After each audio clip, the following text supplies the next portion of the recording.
नमस्कार विद्यार्थी मित्रांनो. आज एक सुंदर व्हिडिओ तुमच्यापर्यंत पोहोचवणार आहोत. पण तुम्ही थंबनेलवर वाचले असाल आणि क्लिक करून हा व्हिडिओ ऐकण्यासाठी पाहण्यासाठी तुम्ही आतुरतेने वाट पाहत असाल. तर हे काही खोटं नाही, खरंच आहे. म्हणून तुम्ही घरी गेल्यानंतर तुमच्या आईला बहिणीला सांगा.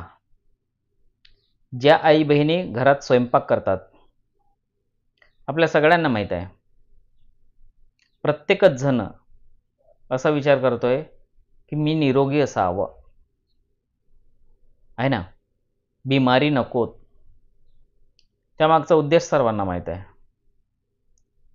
बिमार पडलं की दवाखान्यात जायची वेळ येईल आणि दवाखान्यात गेल्यानंतर खर्च, पैसा आला, शेवटी जमवलेले पैसे आपण दवाखान्यात खर्च करू औषधोपचारासाठी, आहे ना.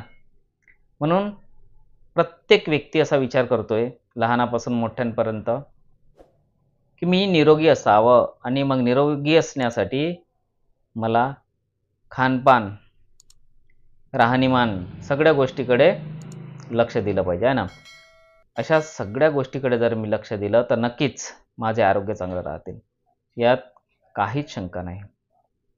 तर हा जो व्हिडिओ मी तयार केलेला आहे खास तुमच्यासाठी, सावधान सावधान आणि फक्त सावधान करण्यासाठी.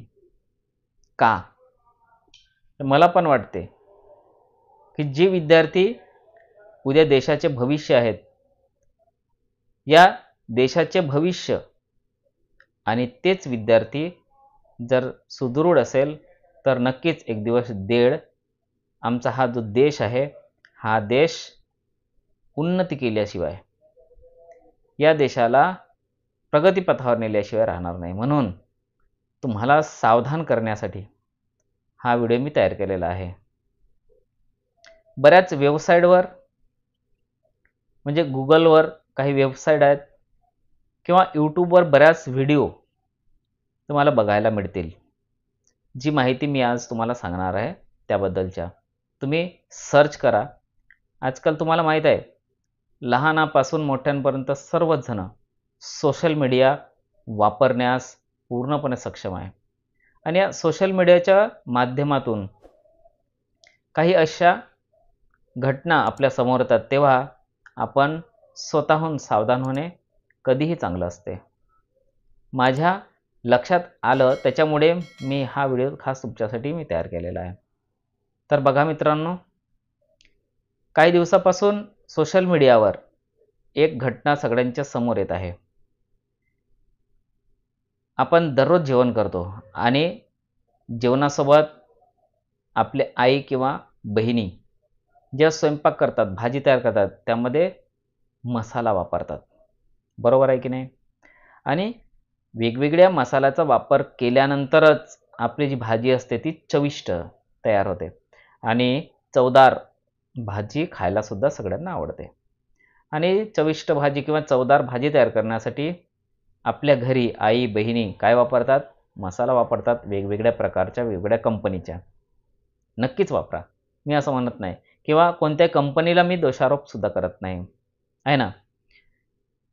तर गोष्ट अशी आहे, काही ठिकाणी तुम्ही पाहाल तर तुम्हाला नक्कीच शोधल्यानंतर सापडून जाईल, काही मसाल्यातून हानिकारक ज्या पदार्थ आहेत ते आपल्या शरीरात प्रवेश करतो आणि एक खूप मोठं नुकसान आपल्या शरीराला करून जातो. फक्त एवढंच नाही, तर सर्वात घातक बिमारी म्हणून आपण ज्या बिमारीला मानतो ती आहे कॅन्सर, कर्करोग. अशा कर्करोगासारखा, कॅन्सरसारखा रोगसुद्धा त्या मसाल्याच्या सेवनाने होऊ शकतो, असा इशारा दिलेला आहे. शोधा.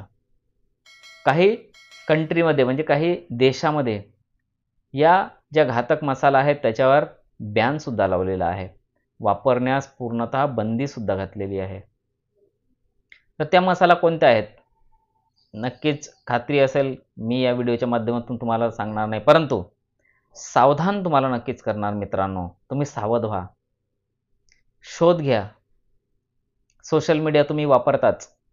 सोशल मीडियाच्या माध्यमातून काय आपल्याला चांगलं करता येईल आणि जेव्हा तुम्ही हे शोधून काढाल, जेव्हा तुम्हाला माहिती होईल की कोणत्या मसाल्यामध्ये या ज्या केमिकल्सच्या प्रमाण आहेत, त्या केमिकल्सच्या जास्त प्रमाणामुळे हे कॅन्सरसारखा रोग, घातक रोग उद्भवू शकतो.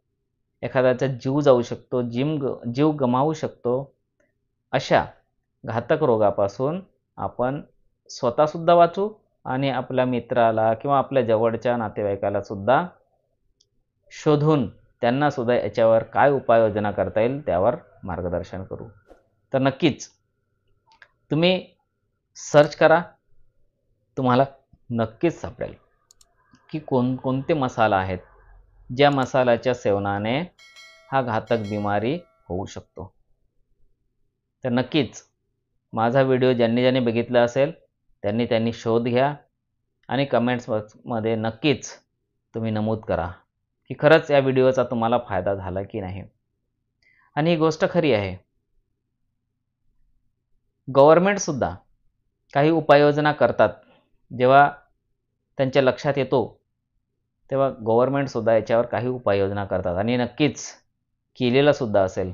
म्हणून घाबरून जाऊ नका, विश्वास ठेवा, शोध घ्या आणि सापडल्यास या ज्या घातक वस्तू आहे या घातक वस्तूपासून स्वतःला वाचवण्याचा प्रयत्न करा आणि आपल्या परिवाराचे सुद्धा आरोग्य टिकवण्यासाठी मदत करा. सुदृढ आरोग्य आणि खरंच सुदृढ आरोग्य असेल तर तुम्ही शाळेतसुद्धा नियमित याल, आहे की नाही. तब्येत बिघडली, तुम्ही दवाखान्यात जाल तर शाळेला सुट्टी घेऊन, आहे ना. तर शाळा तुमची बुडणार नाही याची तुम्ही खात्री घ्या आणि खात्री केल्यानंतरच ह्या सगळ्या गोष्टींचं तुम्ही उपाययोजना करा आणि सुदृढ राहण्याचा प्रयत्न करा. तर व्हिडिओ आवडले असेल, नवीन असाल या यूट्यूब चॅनलमध्ये, हा शैक्षणिक यूट्यूब चॅनल आहे, तुम्ही सबस्क्राईब करा आणि इतरांना मात्र शेअर करायला विसरू नका. सुस्त राहा, मस्त राहा, अभ्यास करत राहा. स्वतःची काळजी घ्या, सोबत परिवारातील सर्वांची काळजीसुद्धा घ्या, आहे ना. उत्तम आरोग्य असू द्या सर्वांची. भेटूया नंतरच्या एका सुंदर व्हिडिओच्या माध्यमातून. तोपर्यंत सर्वांना बाय बाय, टाटा.